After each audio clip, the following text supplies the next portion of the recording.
La reforma electoral con la que el morenismo pretende cerrar el ciclo de desmantelamiento de la democracia constitucional es, además de inconveniente, también innecesaria.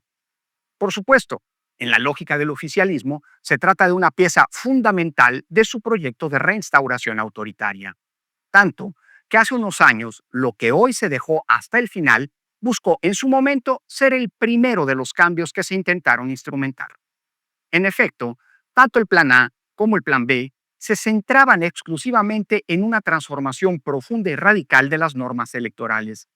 Pero la imprevista reacción ciudadana que abarrotó plazas y calles de todo el país en protesta por esas propuestas autoritarias, y la reacción del INE, que públicamente y con el consenso de todas y todos sus consejeros electorales se manifestó abiertamente y con preocupación sobre ambas propuestas de cambios, evidenciando los peligros y la regresión antidemocrática que implicaban, provocaron el fracaso de ambas intentonas. La primera, porque la oposición, orillada por la presión ciudadana, votó en contra, impidiendo que se consiguiera en el Congreso la mayoría calificada necesaria para realizar esos cambios constitucionales. La segunda, porque la cascada de impugnaciones jurídicas en contra de los cambios legales aprobados por la mayoría gobernante abrió la puerta para que la Suprema Corte de Justicia de la Nación los declarara inconstitucionales. Tras esas derrotas, el oficialismo cambió de estrategia y enfocó sus baterías en desmantelar primero a los otros contrapesos del poder, el judicial y los órganos autónomos, dejando los cambios electorales para el final.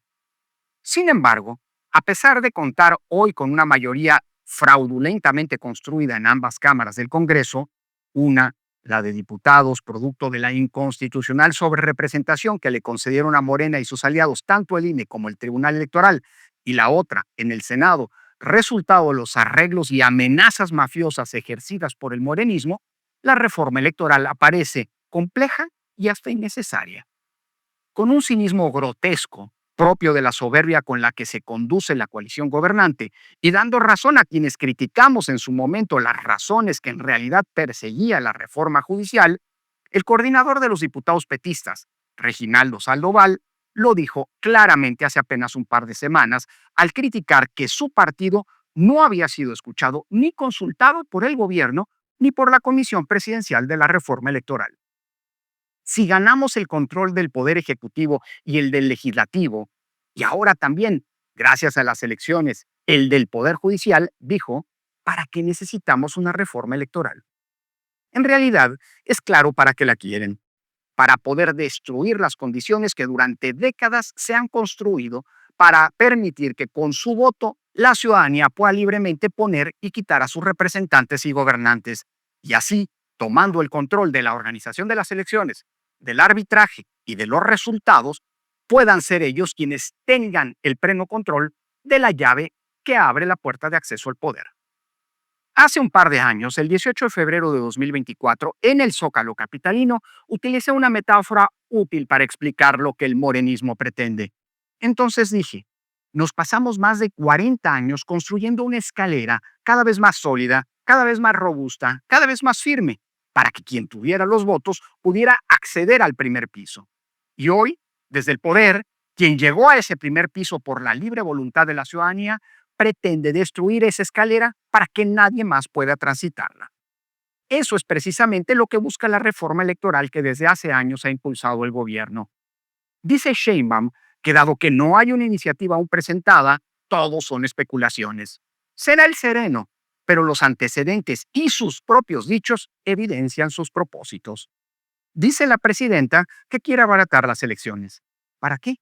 Para que sean tan baratas como las elecciones judiciales en donde se instalaron menos de la mitad de las casillas de las debidas, que quiere reducir el costo de los partidos. ¿Para qué?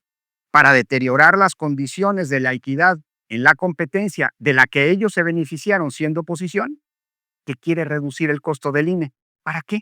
Para desmantelar su servicio profesional electoral y acotar sus capacidades operativas y de vigilancia, que quiere elegir popularmente a las y los consejeros electorales. ¿Para qué? Para terminar de controlarlos políticamente, como ocurre ahora con los jueces que están al servicio del gobierno y su partido, que quiere desaparecer a los legisladores plurinominales. ¿Para qué? Para tener una mayoría blindada en el Congreso a partir de una sobrerepresentación aún más grave de la que hoy padecemos y que no les proporcionaron los votos en las urnas? Lo peor es que además de buscar una reforma que les asegure por las buenas o por las malas mantenerse en el poder a toda costa, enterrando definitivamente las aspiraciones y conquistas democráticas de las últimas 3 décadas y medias, la reforma electoral puede acabar creando un grave problema de estabilidad y gobernabilidad política que hoy es inexistente. Las desavenencias públicas que vimos en las semanas pasadas entre los integrantes de la propia coalición gobernante son solo un ejemplo de ello. En efecto, tanto el Partido Verde Ecologista como el PT se han manifestado abiertamente en contra de la reducción o eliminación de los legisladores de representación proporcional y de la reducción del financiamiento público que el gobierno pretende. Además, evidenciaron que a lo largo de más de medio año, la Comisión Presidencial ha sido omisa en tener siquiera acercamientos con ellos. Apenas hace unos días comenzaron las conversaciones conducidas por la ahora secretaria de Gobernación dentro de la coalición gobernante. Ello evidencia el desaseo y la opacidad con la que se ha operado hasta ahora la reforma electoral y anticipa que el pretendido cambio de las reglas del juego democrático puede terminar por crear un problema político que hoy no existe, por la falta de consensos y la arbitrariedad con la que, tal como lo ha venido haciendo, actúa el oficialismo. Hoy, las reglas electorales, si bien son perfectibles, son esencialmente avaladas por todos los actores políticos y los resultados de las elecciones son, en consecuencia, generalmente aceptados, más allá de las naturales disputas que conlleva la contienda por el poder.